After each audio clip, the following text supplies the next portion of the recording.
You may have heard that everyone should take vitamin D, but what's the science behind that? And are some brands better than others? Let's find out on this podcast from Which. Hello, I'm Rob Lilly-Jones, and I'll be with you for the final 3 episodes in this series aimed to help you live better every day. Now, if you haven't heard any of our episodes so far or watched any on our YouTube channel, make sure to go back and have a listen or have a watch, because we've already covered some fascinating topics in the world of health and well-being, specifically focusing on supplements. And today is no different. Of course, I've already mentioned we are talking vitamin D, and I'm doing so once again with our brilliant guest joining me in the studio. We, of course, have Shefalee Loth, public health nutritionist here at Which. Shefalee, welcome. Hi, Rob. And we are also joined once again by the brilliant Sophie Medlin, consultant dietitian and founder of City Dietitians. Welcome. Hi, thanks for having me. It is great to have you both here. Thank you for being here. Now, vitamin D today, the one thing that I know is that we can get it from the sun, but it's also in a supplement. So what is it exactly and what can it do for us? Vitamin D is a fat-soluble vitamin, so it's just part of our range of vitamins that we need to have in our bodies. And it's really well known for its importance in bone health, so it helps to direct calcium to our bones and make sure that our bones can stay strong. But it's also really important for immunity, which is particularly of interest at this time of year.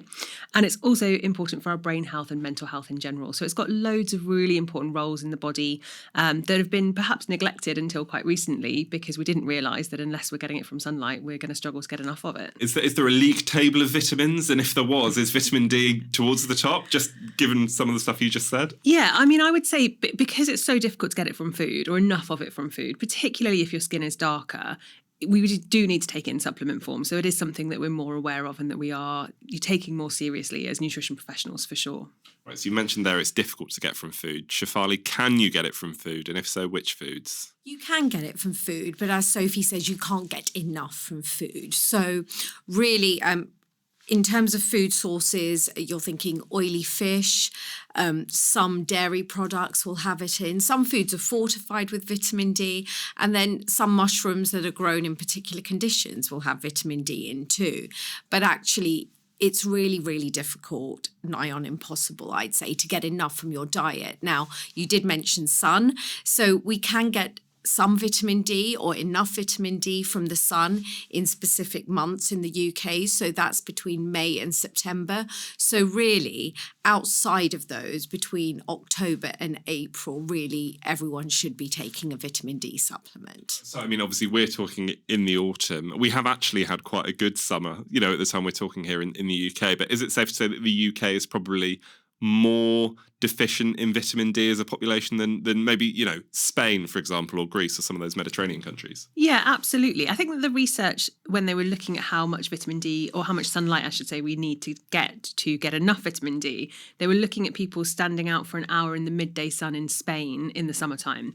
So what they found from that is that the darker your skin, the longer you need to stay out for, and the lighter your skin, the less time and sun exposure you need to get enough vitamin D. And I think what that really speaks to is that we, in this country, we work indoors 99% of the time. Most people work indoors. Often people also cover up for cultural or religious reasons, or because of trying to prevent sun damage, for example. And so actually it's really difficult for most people to get enough vitamin D. But again, the darker your skin tone, the more sun exposure you need to get enough vitamin D, and that puts certain demographics of people at higher risk. Now, I mean, full disclosure, we are talking in our windowless basement. So we are not getting much of our daily vitamin D at the time at which we're talking here. Given everything we've said then, it sounds like we should be taking a vitamin D supplement. Should everyone be taking vitamin D? Yeah, the NHS recommends that everybody takes a vitamin D supplement between the months of October and April, and that's children and adults. And then if you belong to certain demographics, so if you have darker skin, or if you spend a lot of time inside, such as if you're elderly, or also if you cover up your skin quite a lot, then if you belong to one of those groups, really you should think about taking a supplement all year round. I mean, this is fascinating because it's not something I've ever done. So already, just obviously having this conversation, that's making me think, this is clearly something that I should think about doing. And obviously later on in the episode, we will get onto some of the vitamin D supplements that we, of course, have been looking at here at Which. It sounds like it's very, very important that we get the right amount. So if we aren't getting the right amount of vitamin D, if we are deficient, what are some of the negative consequences for us and for our well-being? So I suppose some of the symptoms of vitamin D deficiency would be often muscular aches or feeling like particularly tired and lethargic, also getting sick all the time, so catching every virus that goes around, and then mood changes I would expect to see as well. And it's quite surprising how frequently people are found to be vitamin D deficient. Lots of people listening to this may have been found to be vitamin D deficient from their GP and put on supplements by their GP. So it's quite a common deficiency in the UK, as we've discussed. And so those are some of the symptoms that you might expect to see and feel. If it's allowed to go on for too long, it can, your immunity can be further worn down, your mood can be further worn down, but also you can develop bone density problems. So osteoporosis, osteopenia, which is like pre-osteoporosis, can start to occur. And, the good news is a lot of that is reversible with enough vitamin D and supplementation. So that sounds like then, I know we've touched on this already, but older people, really important. Children as well is important for them? Yeah, I think they say that babies have to have vitamin D drops as well. Yeah, don't basically, if you're breastfeeding your baby, then really they should be getting vitamin D drops from 6 months on. And if your baby is formula fed, then actually formula tends to be fortified with vitamin D, so you don't need to add it on top. And before we get into the specifics of some of the brands out there as well and the ones that we've been looking into, there are different types of supplements or rather different ways that we can take vitamin D. So, we've got tablets, we've got gummies, we've got sprays. Do you mind just sort of talking us through, some of those different options out there? And I don't know if some are better than others or whether they're just different things for different people. Yeah, so vitamin D comes in lots of different forms, like other supplements now. So sometimes they'll be in a capsule, and hopefully there'll be oil in that capsule, which helps with absorption of the vitamin D. Sometimes it's in tablet form, and there's unlikely to be oil in there, so it's important to take that with food. Mouth sprays are absorbed through the lining of the mouth itself. So they're particularly good for people who have, for example, gastrointestinal problems, Crohn's disease, ulcerative colitis, or celiac disease, for example. So if you have any digestive issues, then a mouth spray is a good idea for you. They also come in effervescent, so it ends up as a drink. I think that might be overkill in terms of the number of additives that have to be put in there to make it taste good and to work as an effervescent, but that's a personal preference thing. People don't like tablets sometimes. And then there's the gummies. And, full disclosure, I'm not a fan of gummies because you have to put so many other ingredients in there to make it into what is essentially a sweet. And with vitamin D and other things, there are plenty of other options, like a mouth spray for children or for whoever can't take a tablet, which would do really well. So it's just about thinking about what's best for you and your family and what you'll routinely take and what can build into a good habit for you. Presumably with gummies then, there's quite a lot of sugar in there potentially as well. Sugar or sweeteners, and then there's usually colourings and flavourings and stabilisers and all sorts of other things in there as well. And you mentioned effervescence, and then now having said earlier on, I don't think I've ever taken a vitamin D supplement. Maybe I have. Is this the sort of dissolvable from the well-known brands that we probably know? You put it in the bottom of a glass, you add some water, and then it becomes bright orange and, maybe too much information, but then also so does your wee. I think that the one you're thinking of maybe doesn't contain vitamin D. I'm not 100% sure, but I know it contains some B vitamins and vitamin C, but I'm not sure it contains vitamin D. Which brings us on to an important point, actually, is that lots of different foods do contain vitamin D and lots of different supplements contain vitamin D. So you do have to be a bit careful not to take too much if you're taking it in one supplement form and then it's elsewhere as well in your diet or in your other supplements you're taking. Now, this is something that's come up before on some of our earlier episodes, the issue around, obviously we've talked about not taking enough and being deficient in vitamin D in this case, but taking too much. What could some of the consequences be of taking too much vitamin D?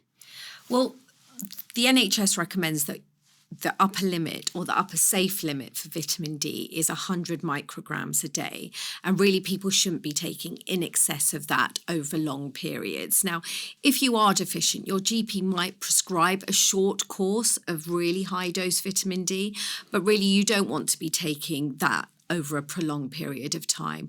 The risk of taking too much vitamin D is actually calcification of your vessels, which obviously is a serious problem. Sounds really serious. Yeah.